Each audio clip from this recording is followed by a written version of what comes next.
What a sight Sydney is today on this glorious winter afternoon. The weather has been brilliant all weekend, and 50 kilometres southwest of that magnificent harbour, here we are at Oran Park for the last sprint round for a couple of months as we take a look at the Mitsubishi Fuso starting grid. These starting positions reflect the round positions.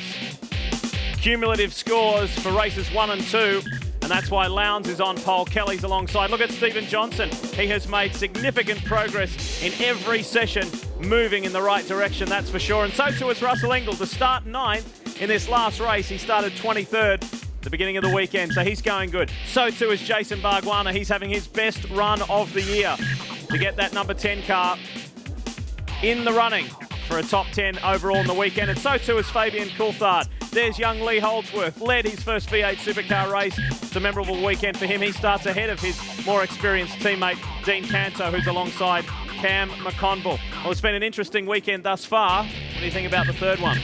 I think this is shaping up as a great contest with the situation with both Craig and Todd on the front row of the grid. Rick lurking in there behind. I think there's great potential for a good race, much like we had for race 1, which was an absolute outstanding contest. Set to go, race 3. Lowndes and Kelly make up the front row. Lowndes may get his third round win of the year. We'll see if he can do it. Fairly even start, but look at Whitcomb and look at Rick Kelly. He rounds them up unbelievably. Stephen Johnson's on fire there as well. He absolutely rocketed into position. He's up to third. Courtney on the inside here, side by side with Kelly. That was a dynamic start from Jamie Whitcomb and Rick Kelly, the two young chargers. And look at Whitcomb bolt. He is gone. So if there weren't cars in the way, Stephen Johnson would have been, I reckon, at the front of that group by the time he got down there. Kelly's gone around, Bright in behind him. And this will cause huge chaos. Bright's airborne. The back of that car was right up. The Jack Daniels cars are damaged and mass carnage on the opening lap. What a shame. Absolute shame. This will be a safety car. A lot of damage on Kelly's car. Stephen Richards involved as well in the Jack Daniels Holden. And Jason Bright. They've gone off onto the go-kart track down there. This will trigger full course yellow.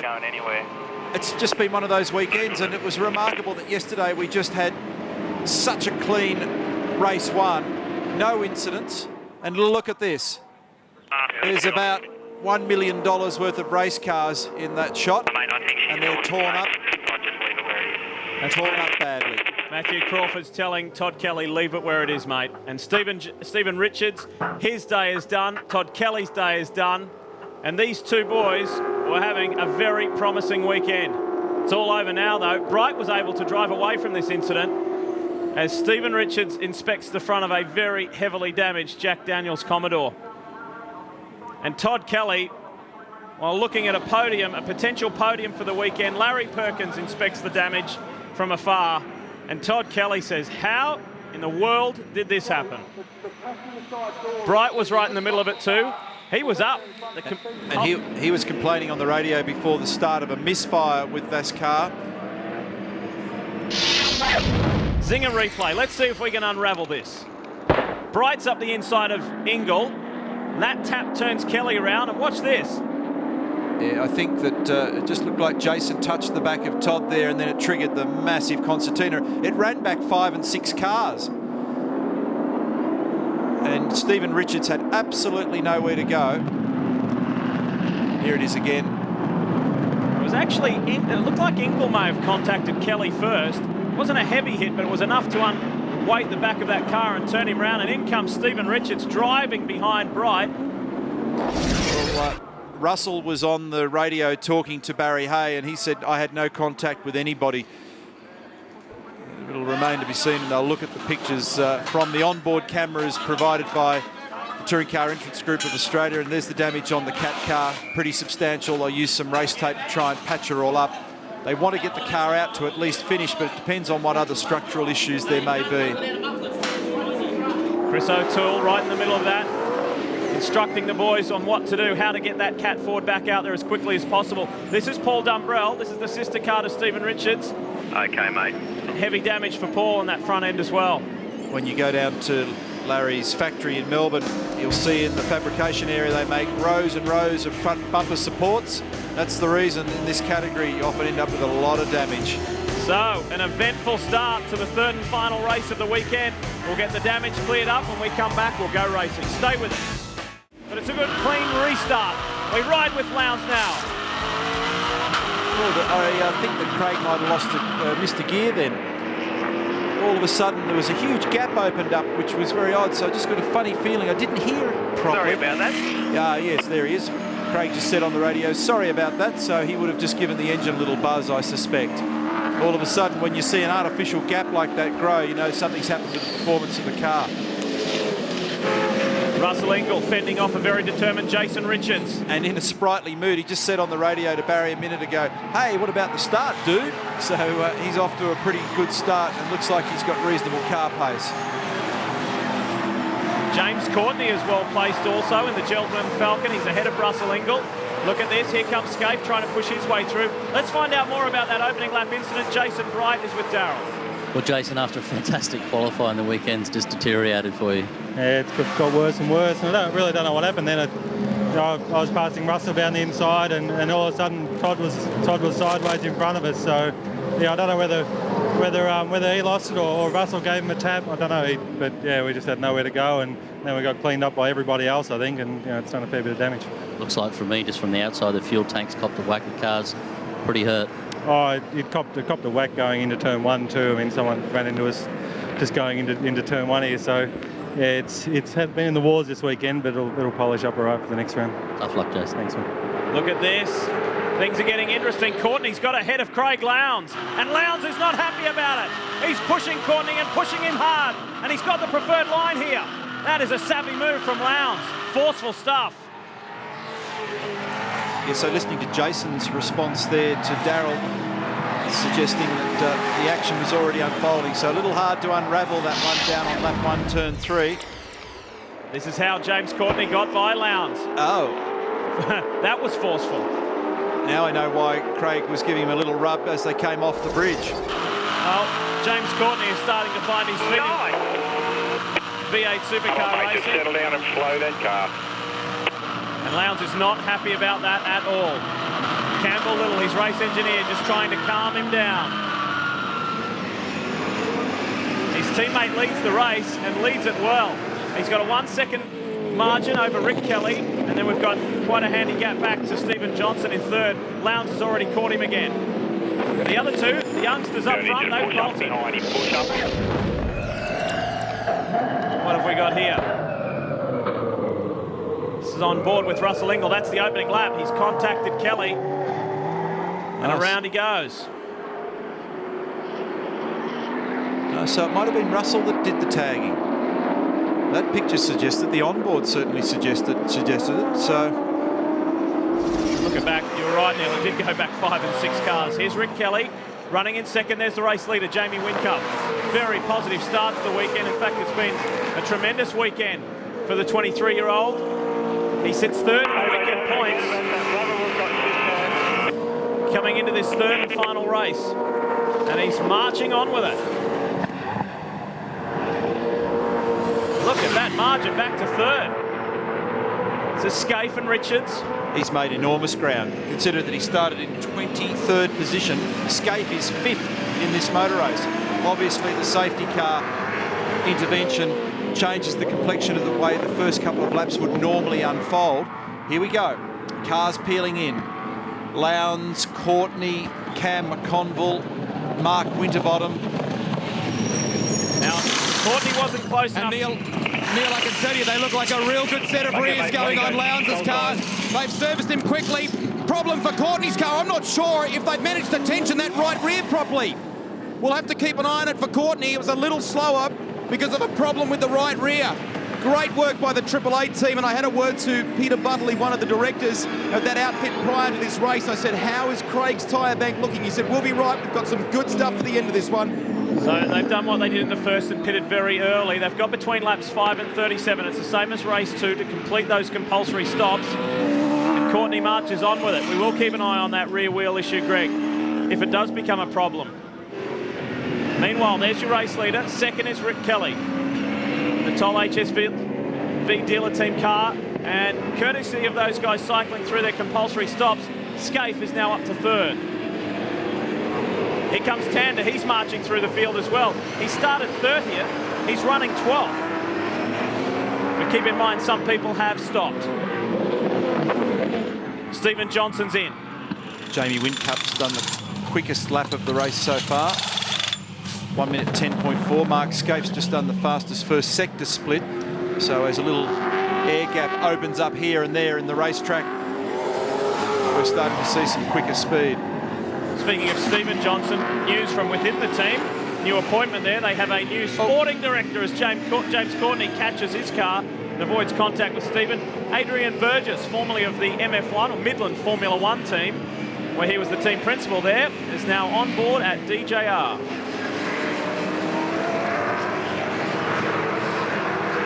Mark Winterbottom going on with it. As we ride with Lowndes. New quickest lap of the race, 1 minute 10.3 for Mark Scaife.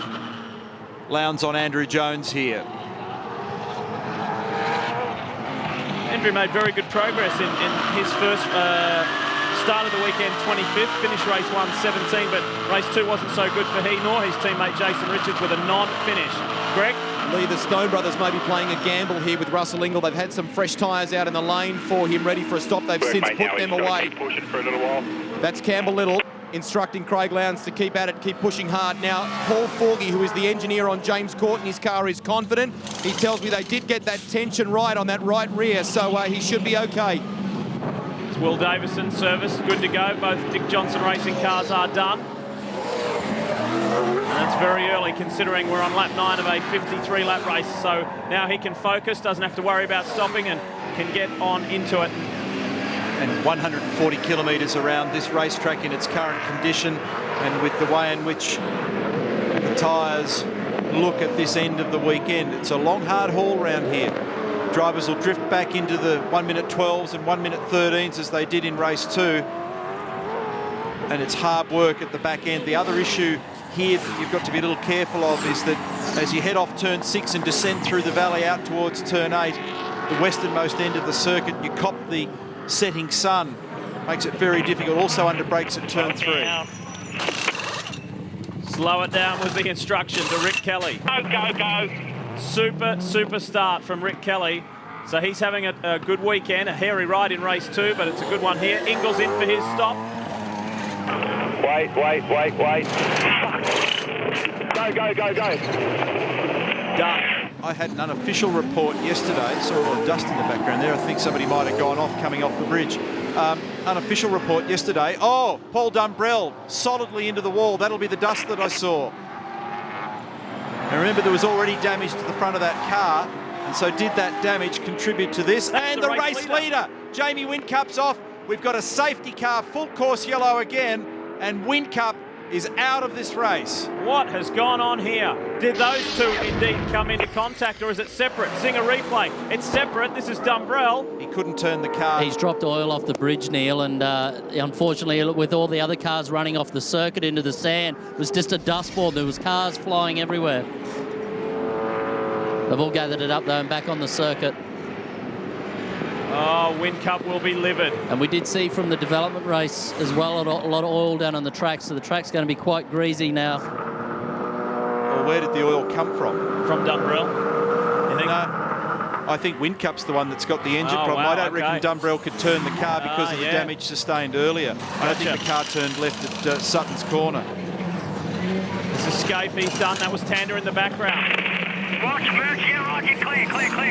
It is chaos here in pit lane at the moment, as you can expect. Everybody taking service. I've just been into the 888 pit bunker and had a word to Roland Dane. He says, I'm not exactly sure what it is, but it's definitely engine-related for Jamie Whincup. Heartbreaking for the Adelaide winner. What a shame. He's having a great weekend. It's all over now, though, and so too for the Jack Daniels boys. Stephen Richards went out on lap 1. Now Paul Dumbrell's out. This is Jamie Whincup. And this second safety car intervention now means that those that have not yet done their stop need to get it done quickly as the safety car stands by to pick up the race leader. There's Roland Dane. It's the team principal at 888 Race Engineering. So his team has been halved. Dumbrell is okay. Walking away from the incident, that's a nice sight. Lee, there's a suggestion here in pit lane that there may have been some sort of contact, possibly between Mark Scaife and Paul Morris as they reach the pit exit here at the completion of those chaotic stops. Now, Kurt Saksuski, the operations manager for V8 Supercars Australia, tells me it is under investigation. Yeah, we saw it, Greggy. There was a nudge. There was definitely a nudge right here on the exit line.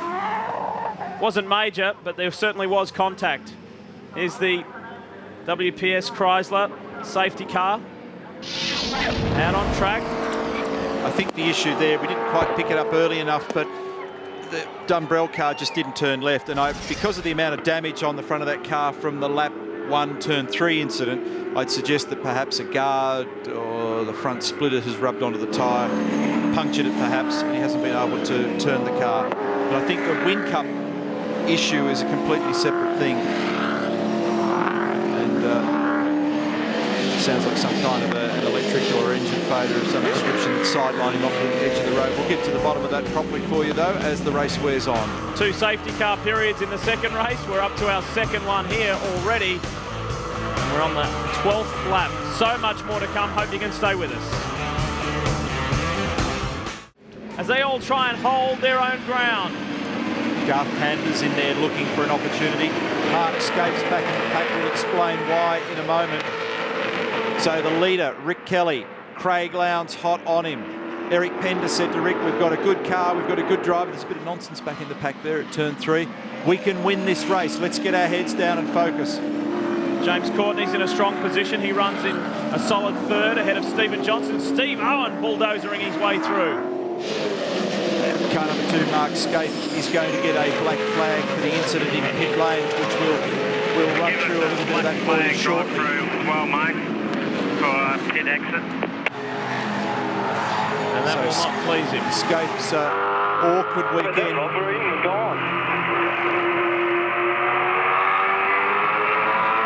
Just finishing off that remark, Scaife's awkward weekend has just gone completely sideways, hasn't it?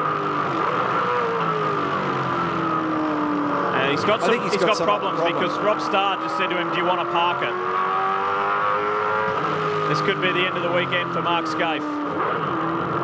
Started the same as Queensland, such a promising start, but then the gearbox failure yesterday, and then now this, compounding problems and what has been a miserable end to the weekend for the Holden Racing team.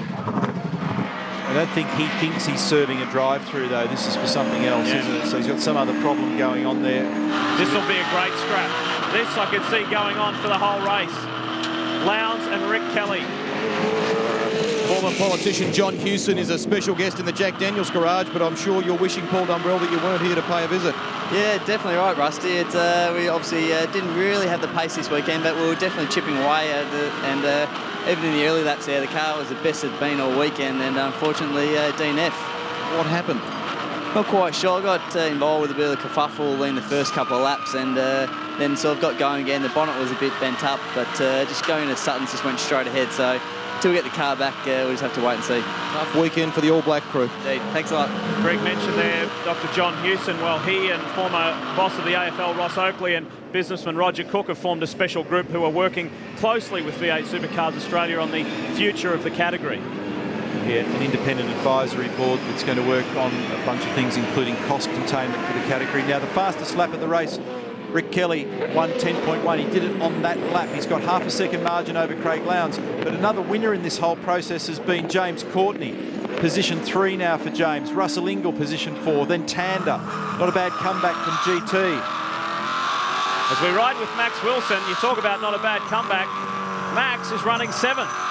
And he's about to displace Stephen Johnson if he has his way.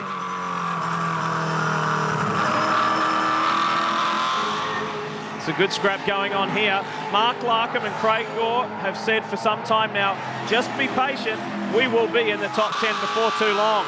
And Max Wilson is exactly that. His teammate Jason Bargwanna, something's gone strangely wrong there because Bargwanna was well and truly in the top 10, but he's been shuffled back to 18th. Rick just further improved his fastest lap then. He's done a 10.1845. It was only a whisker quicker than the previous lap. Now here's some of the stuff that happened earlier that really reshaped this race. Jamie Whincup, we assume an engine failure. It could be an oil line or some other related problem, but a big pile of oil off the back of that car, smoke, and then a heap of cars going off the road as a result. I heard Mark Scaife say on the radio there wasn't even an oil flag. And look, 3, 4, 5 cars, people just spearing off the bridge. You can see the greasy line there. See it on the left? The track covered in oil, absolutely no grip. That's the driver's worst fear. That's on board Greg Murphy's car, and that's the old turn 1 on the short circuit, the spearing across. So there's 4 or 5 cars involved in that process. Now, another incident here involving Mark Scaife and Paul Morris, and HRT have taken a penalty here, although I think they've got bigger problems than that at the moment, for an unsafe release of the Scaife car into the path of Paul Morris's car, that contact resulting in a drive-through, which has not been served, and that's been brought to the attention of the race director. I think they're sidelined for a completely different reason. We'll get the boys on the job shortly. See the crew here talking to Mark Scaife right now. I haven't been able to get to him, but I've just heard them yell out it's the left-hand steering arm on that car is bent, and also the left rear rim on it's got a good chunk out of it. So you guys may have saw it earlier. He's obviously had contact with someone, but he's going to get back in the car. They're after points, these guys, right now. And when he does get back in the car, he'll have to serve the drive-through, and I just heard the race director reiterate that point. Greg? Just another quick update for you, Neil, on some other issues. This is great work by our race leader, Rick Kelly. He had a massive diff vibration in the second race of the weekend, and in fact, the differential temperature was absolutely off the clock, but his engineer encouraged him just to keep pressing on, and in a very good position now in this race. Jason Richards, well, from a tyre management standpoint, his engineer, the wily fox, Wally Story, who celebrates a birthday on Tuesday, he said, you've got to run lame duck here at Oran Park.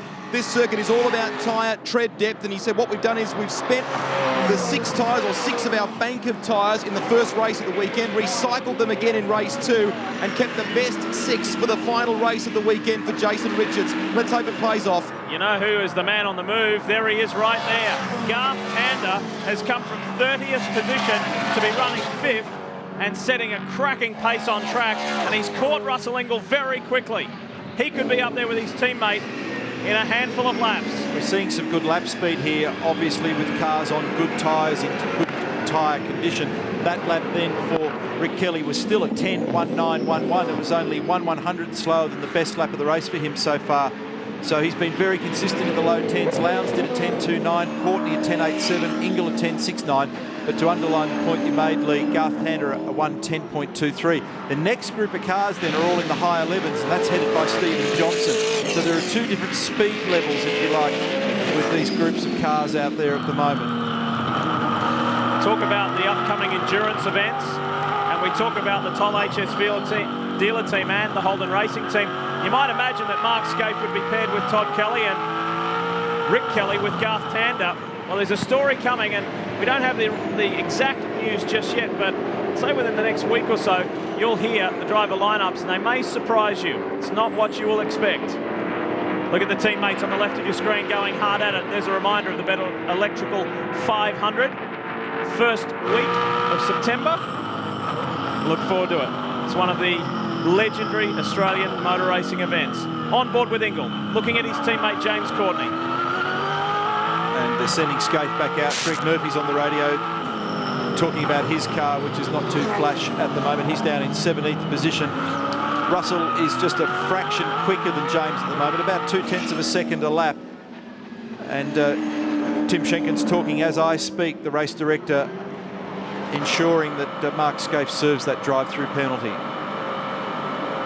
You have to say, over the past 2 rounds, James Courtney has shown that he is now starting to come to grips with what's required to be competitive in a V8 supercar. Lee, you talk about James Courtney. I've just been in the SBR garage looking at sector times and with Ross Stone, and the first sector he's been pretty good, but he's really losing out when Neil spoke about earlier, off the bridge from 5 and down through the hill there. So I wonder if there's tyres for him and just that trying to keep the pace up with the others, but he's losing out a lot through that second sector. And there's the black flag and the number 2 to the right at the start-finish line. If you were eagle-eyed, then you would have seen it. Drivers look across there every lap just to make sure there's no message from race control for you.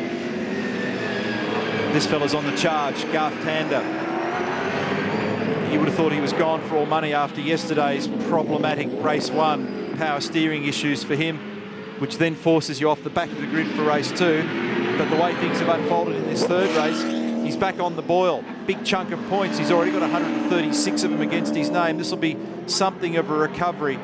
Meantime, his chief rival in the championship has been skipping away all weekend. Mate, you used the word recovery. Well, that is... You can't ask for anything more than that than Russell Ingall. 23rd, he started the weekend, and he's now 5th in the round points as they stand here at this moment. You wonder why he won the championship last year. That's how he won the championship. Never say die, just keep on punching, and he's making a move on his teammate. Down on the inside, he's got him. Bit on the grass, slight contact, Ingall is through. And that'll make James vulnerable to GT. He'll pass him easily down the straight here now because of the slow corner exit for James. That was Mark serving that drive-through that we talked about before. He's also got a steering problem with that car. He said the car's got a mind of its own, so he'll probably limp around, maybe make sure that it's not a DNF, but he's certainly out of this motor race for all intents and purposes. And that move there has pushed James Courtney off the podium today for the round. He needs to come back, he needs to fight back, but I don't think Courtney can. Here it is again, Zinger replay, teammate on teammate. Russell had to grab a little bit of dirt there to get it done, but he did. James gave him space right at the very end. The problem there was that Garth Tander just saw a beautiful opening. Sneaks up the inside on the exit. Less than 30 laps to go. It looks like this. Rick Kelly has a 1.1 second lead over Craig Lowndes. That's what it looks like right there. Then it's, as we know, Ingall, then Tander, then Courtney, then Stephen Johnson. Max Wilson is 7th. Lee Holdsworth is running 8th. That is an outstanding performance. Brad Jones is up to 9th, but keep in mind, guys are yet to complete, the entire field is yet to complete its compulsory stop for tyres. Jason Richards is 10th, Warren Luff is 11th, Davison is 12th. Lee, I spoke to, just prior to the commencement of this race, a very disappointed and dejected Garth Tander, but hasn't he recovered exceptionally well here? The car, the assessment on that car after race 2, not only did he lose 2 tyres and broke 2 rims and suffered some panel damage on the HSV dealer team Commodore, but they also bent the diff housing in that car. Now, Garth said they will undoubtedly, even though he's going to salvage some good points here, more than likely treat this as the round that they will drop in the point score system that we have in the V8 Supercar Championship Series. Also, quick update from Super Cheap Auto. Greg Murphy's car, well, they were, as a result of that contact with Jason Bright, bent front rails on that car, radiator and cosmetic damage. They've done a rough alignment, the Super Cheap team, to get him out for this race. And Cam McConville, from his bank of tyres, get this, a flat spot in qualifying, a flat spot in race 1. Unfortunately for Cam McConville, another flat spot in race 2. That's not good for your bank of tyres here at Oran Park. No, and Garth Tander, just going back to that remark, Greg, saying that this will be the round you drop. You hope that that's the scenario. Yes. Because, of course, it just ends up being whichever your worst round is, but this is the most likely one, assuming they get reasonable results out of Sandown and Bathurst. But at the end of the day, did someone fire off into the weeds there to the right? Yes, There's been a big accident. There's been a huge accident, I'm sure, under that dust cloud. I can see marshals running. Something has happened in there. Someone has run straight off, and it's one of the WPS cars. It's Max Wilson. Safety car will be deployed. It's good to see that Max is okay, but that car is deeply buried. And on its side. Wow, and that was huge. That is a fast part of the track. And it's on fire. He's just trying to get out. Max, can you hear me? You okay? It'd be the least of his worries at the moment, trying to respond to the radio.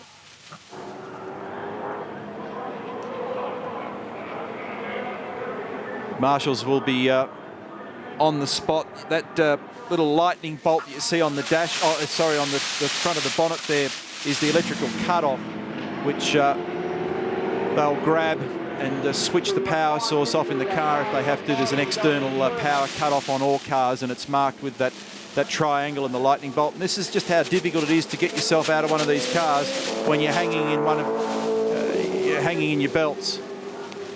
Very unpleasant feeling. Now he's released, yeah. It's because you're tethered by the belts, you're tethered by your radio, you're tethered by your cool suit. Now he's up and away. He's a very fit driver, Max Wilson. Former test driver for the Williams Formula 1 team. A lot of success in Europe, and there he is.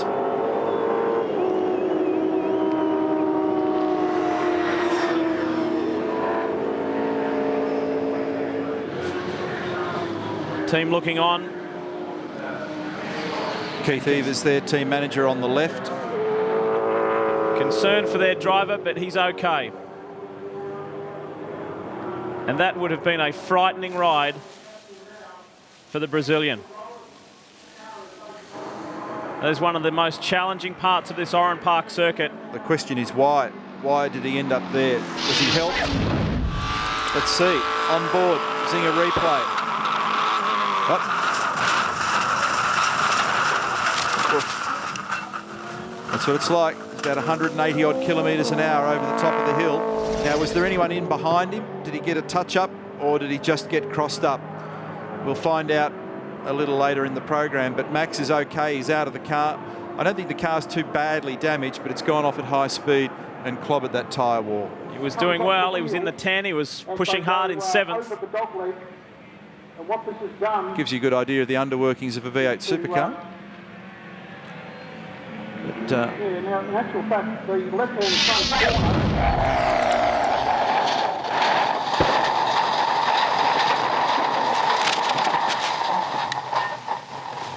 Happens fast, doesn't it? Even in slow motion, it happens fast.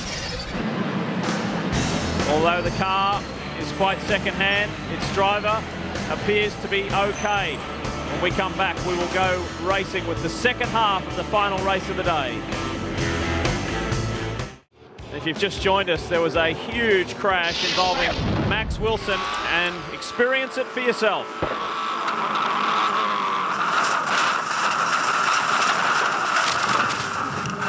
Pretty aggressive stuff, huh? And I've not been able to come up with a logical reason. I think that both tyres down the left-hand side of the car are still inflated. I don't think there was anybody right behind him. I think it may well have been just the car getting crossed up over the top of the bump and is fired off to the right-hand side. But we might be able to find a little bit more now by just checking in the pit lane. Well, Mark Larkham knows what frightening accidents at this venue can be like. Firstly, have you spoken to Max, and what's the diagnosis? What caused it? Firstly, we haven't spoken to Max. We do know he's okay. That's the most important thing. Not sure yet what caused it until we have a look at the car. It certainly didn't look to me like driver error. I think there's, whether it's tyre or something's broken, I'm just not sure, Rusty. We'll have to wait and see. Probably what worries me most is we've seen over the last couple of years, a couple of instances where drivers hanging upside down in cars, it's extremely difficult to get out and get your belts undone. I think that's something we probably all need to have a bit of a closer look at. Mark, such a shame for the team. You could sense how flat everyone is in here, because a good result was, in the offing, wasn't it? Well, yeah, for Max, he's in P7. Not only that, for Bargs as well. He spun in that oil when he was running very strongly, so it was a good result, went begging, but that's the sport we're in, mate. It's on the improve. Sure is. What Mark's referring to there, and we've seen a couple of drivers already have incidents so far this season, is that when you are hanging there, the way the hands device works, the way that it is anchored, and the way it utilises the belts, and the hands device is the head and neck support thing that's now the apparatus that's between the driver's helmet and his shoulders, together with all the other tetherings in the car, radio and drink bottles and what have you, makes it very, very awkward to get out. And so it's starting to become a little bit of a nightmare, and different people are looking at different quick release mechanisms to try and figure out a way to spring out of the car more readily for an incident like this, where you can imagine how spooky it would be if there was a fire issue. Darren? Just to cover up some of the early incidents, Neil, for Coulthard, that car was in pit lane and remains out of the race as it did a oil belt drive on it, so no oil pressure for the engine in that car. And Paul Morris has been in and out of the pits again, and they had a plug lead fall off on that car, so it's misfiring as well, so they went a lap down and they're still in pits now. Well, a lengthy caution period. The order is Rick Kelly, Craig Lowndes, Russell Ingall, Garth Tander, James Courtney. That's the top 5. Stephen Johnson, Lee Holdsworth, Brad Jones, Jason Richards and Warren Luff. We will squeeze in another break while they continue to fix the wall. Fingers crossed, when we come back, we'll go racing. It looked like Kelly may have been strong enough and fast enough to hold Lowndes out, but he just ducked up the inside. Lock up there from Steve Johnson. Furthermore, back in the field a little more, Russell Ingall and Garth Tander came together, but this is a zinger replay for the lead. Craig just does the crisscross, goes back a gear in readiness to shoot out the other side of turn 4, and here it is from turn 3. Crisscrosses, come underneath, dives up, goes back to second, ready to punch it back out the other side and sneaks through. It was a good move. It was a very good move from Craig Lowndes. And down through this section of the circuit, that's where Tander and Ingall got together. They were fighting over third place. They've lost several positions. Courtney now has third all by himself. Johnson has fourth, and Lee Holdsworth is up to fifth. There's Ingle playing catch-up. Russell rotated, but actually managed to get it pointed in the right direction and get back on his way. There you can see in the background there was Russell Ingle and Garth Tander were involved there.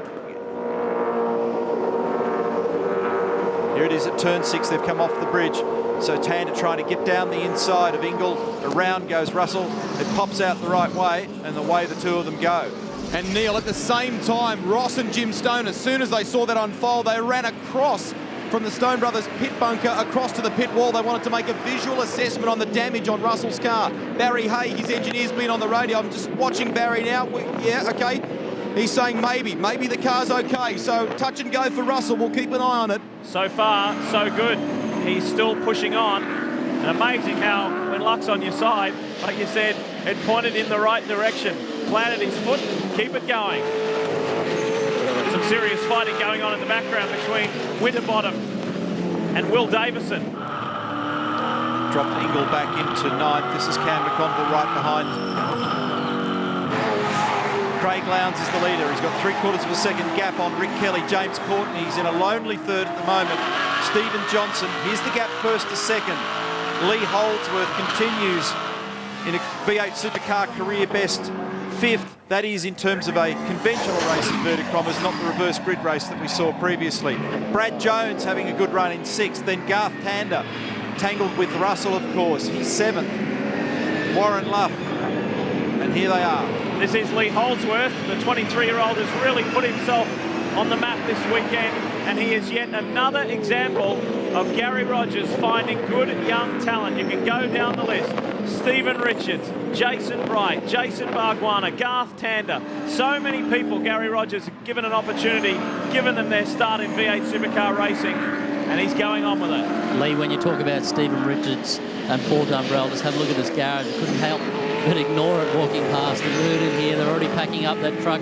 Going to be back to Melbourne, and like Neil said, this is where the hundreds of hours start already now, packing up and go away after a miserable weekend. Brad Jones getting a little bit of reward out of this third race in what has been a very tough season for the VOC Gases man. Currently working on a strategy for 2007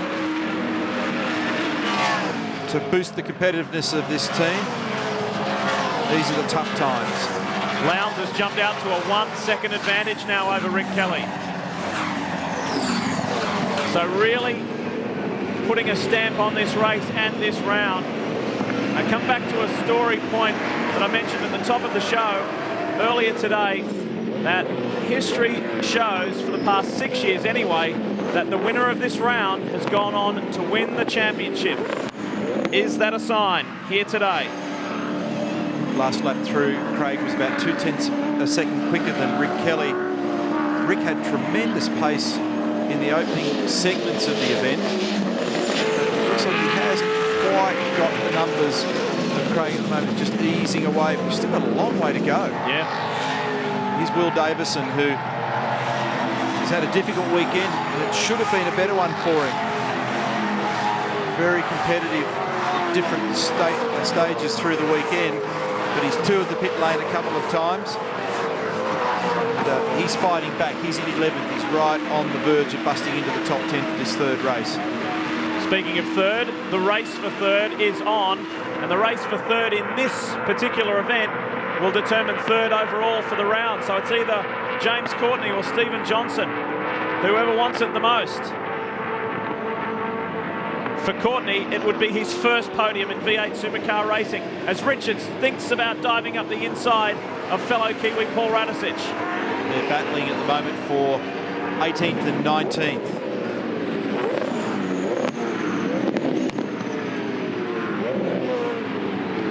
Craig's now gone out to 1.4, near enough to 1.5 seconds over Rick. There'll be some very pleased people with their positions in this race, in the top 10. None more than Lee Holdsworth, who is in the top 5. This is our race leader, however. And he is well and truly on his way to getting his third round win. Now, a little explanation has finally come my way. Rick Kelly just said to Eric Pender, something's broken in the front end. So often I've seen here in years gone by, it's the sort of place, because of the amount of curb hopping you do around here, where you can break a piece off either the front or the rear anti-roll bar. Not uncommon for them to break a blade or one of the welds on the bar itself. Maybe bust a drop link. There's 101 things. I won't speculate any further, but the bottom line is that Rick says the car's now misbehaving, and this is a place where you see more mechanical issues because of the beating the car gets. We've seen power steering issues, we've seen engine failures, we've seen gearbox failures, and something has failed in Rick's car to just knock the edge off it. And it's because of that, because of the amount of time you spend rattling across those huge sawtooth curbs. And that's allowing Craig Lowndes to just continue to sneak away at the moment. 2.3 seconds last time it was measured. Neil, I've just spoken to Rob Crawford, the team boss at the Toll HSV dealer outfit, and he tells me that although that vibration and that issue is there for Rick Kelly, they can get this car to the finish. He's confident. Yeah, I wasn't suggesting for a minute that he wasn't going to finish. He just lost some pace. And I can tell you how much he's lost. He did an 11.8 that lap. Craig did a 10.8. And he was going punch for punch. In fact, he was quicker than him in the first segments of the race. So it'll be a... I'll bet my bottom dollar it's broken a front anti-roll bar to drop that much time. So the top two in this race are the top two in the 2006 championship, Craig Lowndes and Rick Kelly. The margin's now 3.4 seconds in Lowndes' favour. And we're getting close to the final 10 laps of this race. There is Garth Tander, just ducked by Brad Jones for 6th, and now Jones is coming under increasing pressure from Warren Luff in the Fujitsu Ford. There's the round points. Courtney looking good for his first ever V8 podium. Meanwhile, some welcomed relief for the likes of Brad Jones and Warren Luff to be running in the top 10. Warren Luff has basically grown up here at Oran Park. His father, Ian, runs a driver safety course and performance driving school here and has done so for many, many years.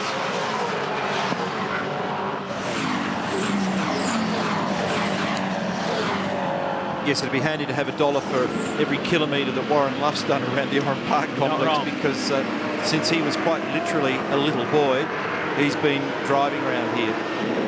He's got a massive amount of knowledge and experience at this track.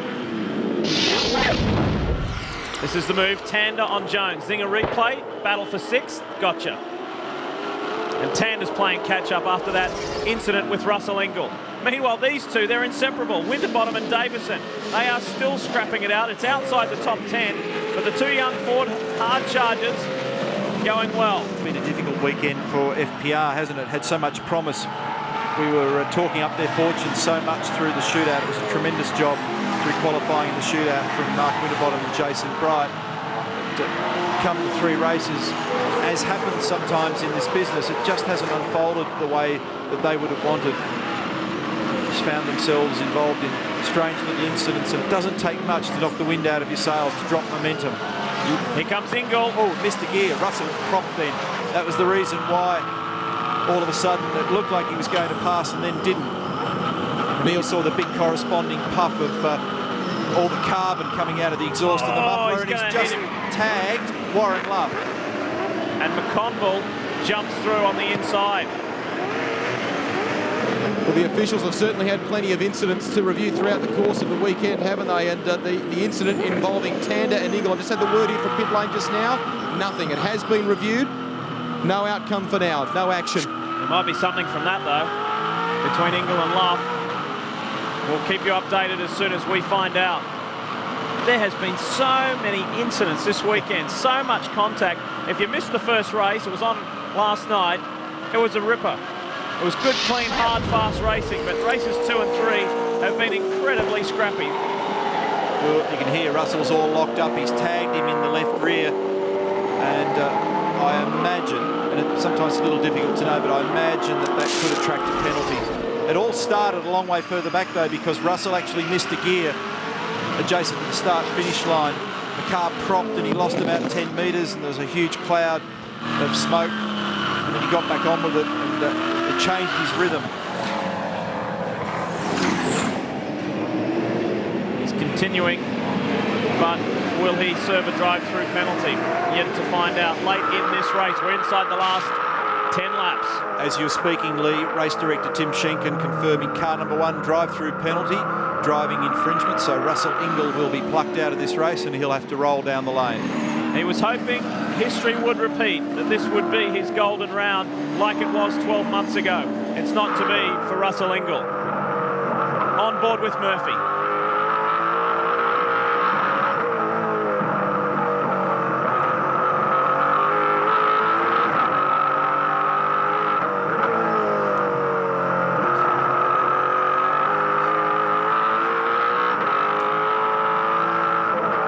These guys have got a different car coming for the Better Electrical 500 at Sandown, these guys being Super Cheap Auto Racing. They will revert to the Cameron McConville chassis that was involved in that heavy crash at the Clipsal 500, and Murphy is hoping that will bring a change in fortune as Ingall slides it into pit lane to serve his drive-through.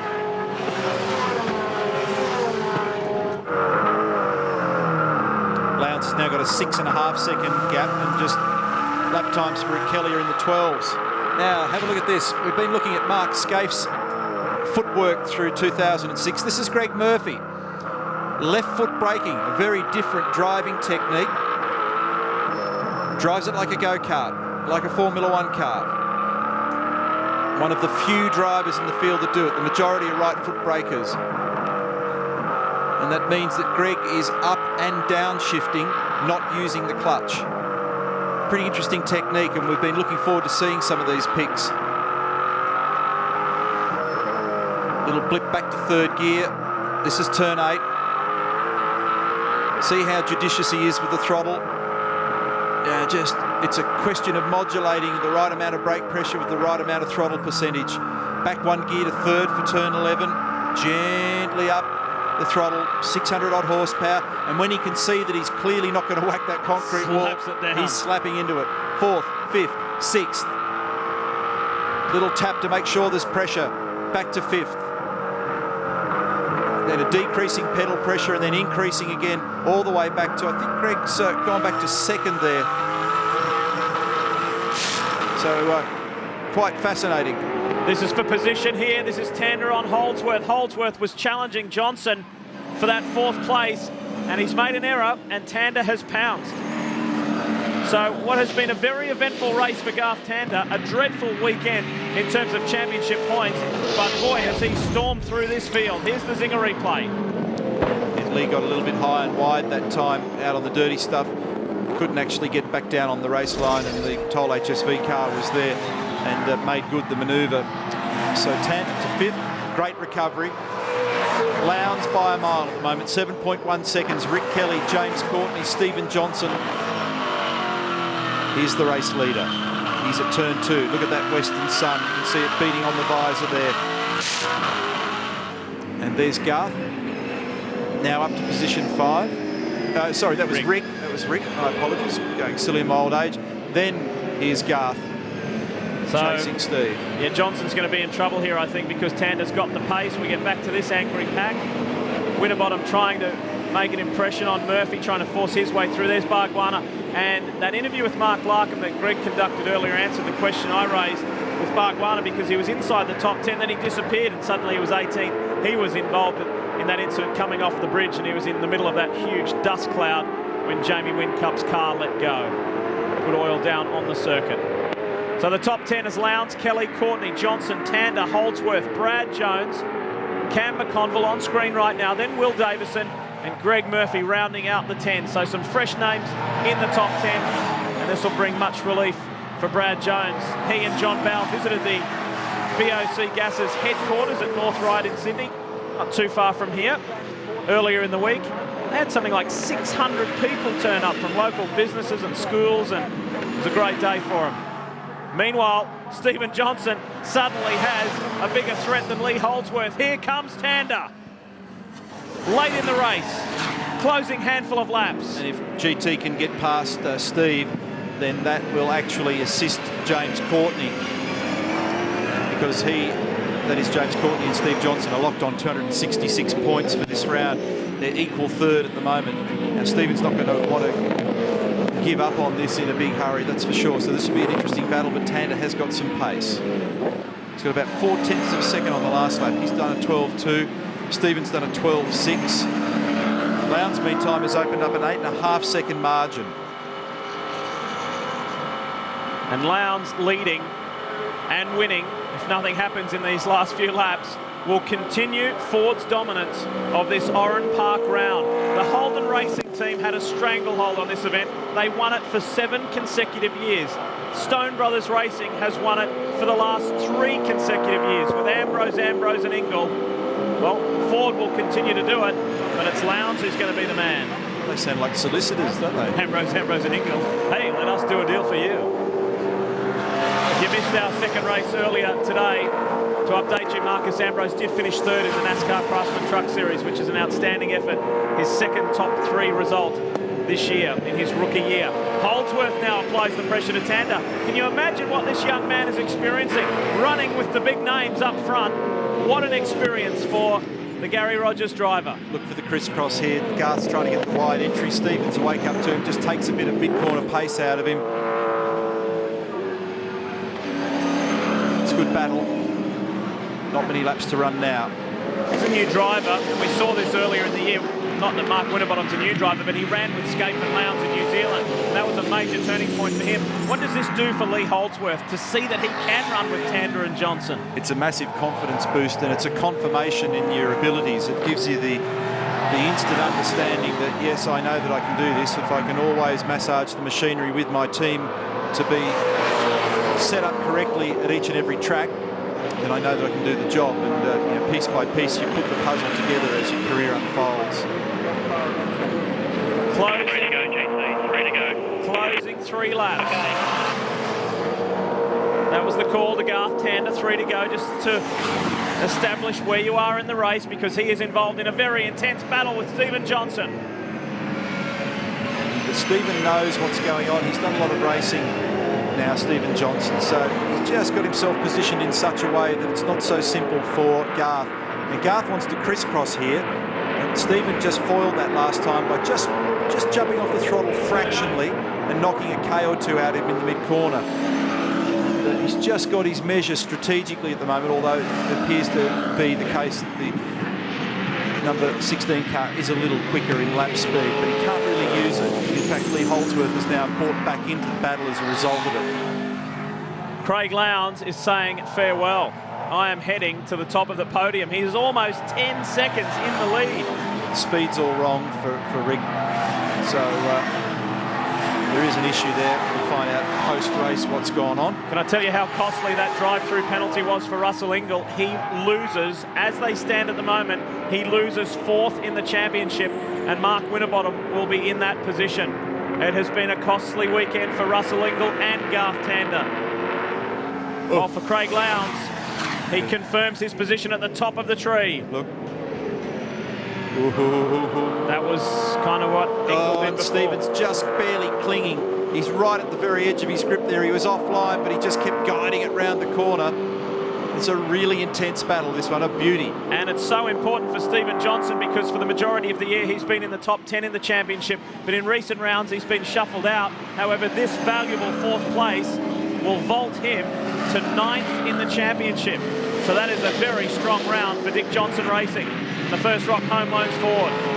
Coming into the Enduros, in which DJR do particularly well. One thing that you typically don't see Stephen Johnson do is make mistakes. He's a pretty cool customer. I've seen him under pressure many times, and he rarely blinks. Pretty good golfer too. Plays off 8. I don't think they've had the car underneath him that he needs some of the time, and they're taking steps to address that. We pointed out before the appointment of Adrian Burgess to help that team. But they continue to march forward. It's been a better performance this year from DJR than last. Will he go here? Will Tander try it? He's not close enough. And Stephen Johnson positions that 17 Ford in the right spot. 10.7 seconds now the margin from Lowndes to Rick Kelly. Oh, Garth's very awkwardly positioned here. Nobody has had multiple round wins in this championship except for Craig Lowndes. He has 2. He's about to make that 3. And he will get his 4th race win of 2006. This man here won at this circuit 8 years ago for the Holden Racing team. He now does it for Ford. Lowndes confirms his position at the top of the championship and wins Oran Park. Fantastic job, mate. Hey, can we just slow right down? He's not good at slowing down. He is fast. Lowndes is the man here in Sydney. Rick Kelly gets second, and James Courtney, congratulations. We get a podium. Yes, Paul Forgy, you do get a podium. That's Courtney's first. Johnson holds off tandem, and Lee Holdsworth picks up his best spot too. Great round for the Gary Rogers outfit, and a lot to talk about. Roland Dane, while he lost Jamie Whincup while leading, Lowndes carried him home in emphatic style. Well done, Craig Lowndes. That is a resounding victory. And he has laid down the marker to everybody else in this championship. I am the man to beat. As we check the VB scoreboard, it's what it looks like, top 10. Some relief there for Greg Murphy to be in the right end of town. And there you have it, your top 20. When we come back, we will wrap it up, talk to the winners, and tell you more about the rest of the year. The final stop before we hit the Enduros, Sandown and Bathurst, and Sydney has turned on a fantastic crowd here, and they've seen some remarkable racing. Would you please give a nice big welcome? He was originally from Sydney. This is his first ever V8 Supercar podium. It's great to have him here. James Courtney from Stone Brothers Racing. Come on over, we've got time for one quick question here. That must feel fantastic. Yeah, it feels pretty good. I would have liked to have been up here last week, or the last round, but no, it's a great result for the team. The guys have worked really, really hard this year. So thanks, guys. Done a great job. Great work, and it does make amends, as James points out, for the Queensland round of the championship, representing Holden, and it's a welcome return to the podium for him too. He loves it. Give it up for Rick Kelly from the Toll HSV dealer team. He would have loved the round win, and he drove superbly. What happened to your car in the latter stages of that race? That's the question. I'm not too sure. She started steering like my old billy cart, unfortunately. We had the pace to keep with Lowndes at the start, and then it started to get a little bit worse for us. But a bit unfortunate. We had a couple of problems on the weekend, but the team done a great job to get us back, so thanks, guys. Great work to you two, mate. Some good points in the bank for the championship. There's second for the round. Would you please make welcome the winner here at Oran Park? He leads the championship. Give a nice welcome to Craig Lowndes. Brilliant stuff, mate. You're in a good position in the championship and you kept your head together. I know Campbell Little, your engineer, was on the radio quite a bit today. Points was critical, wasn't it? Oh, well, it was, and I guess we had a lot of luck go our way over the weekend. Our competition sort of fell away, and our car was brilliant. I thank the boys, all the guys in Triple Eight. Did a lightning pit stop in race 2 there, and we just managed to pull away. It was fantastic. We're looking forward to the Enduros now. We know that your teammate, Jamie Whincup, was certainly very strong there with another team last year on the podium at both Sandown and Bathurst. You must be excited about that. We are, Rusty, and it's a shame for Jamie to have a problem that he did in that last race, because he was running strong. He got a ripper start, which, I've got to work on that side of it. But, he was running very strong. Cars were identical, but, that's unfortunately the way it goes. We'll now obviously build on it and get onto the endurance. But say hello to Nat and the kids at home. Thank you. There he is, looking pretty confident right now, leading the series. Winner at Oran Park, Craig Lowndes. Winner at Oran Park, and extending his championship lead is the important note to put next to Craig Lowndes' name. How far? The VB scoreboard shows us 37 points now, the lead margin. And you'll notice there that while Tander has dropped from first to third, Kelly remains second, but Winterbottom has jumped over Russell Ingall, and Jason Bright re-enters the top 10 in the championship. And the significant thing about Craig's performance today is this is the biggest points haul for him in the 7 rounds that we've had so far. There's Mark Scaife just outside the top 10 now as well. So this weekend has represented a big shuffle in the points, and Craig and his crew enjoying the moment. That's been great work from them. What about the recovery in race 2 to turn around down there at turn 3, end up off the road and then still get back up, get up to the top? in that race and then still stand in this position at the end of the weekend. So driver and engineer there, Campbell Little, Roland Dane, team principal, so they're thrilled and they have done a tremendous job. Yep, they have worked incredibly hard, and during the Holden Racing Team's purple patch of 7 years winning here, they said, when will this change? Well, maybe people are saying, when will Ford's luck change, because they've been dominant for the last 4 years.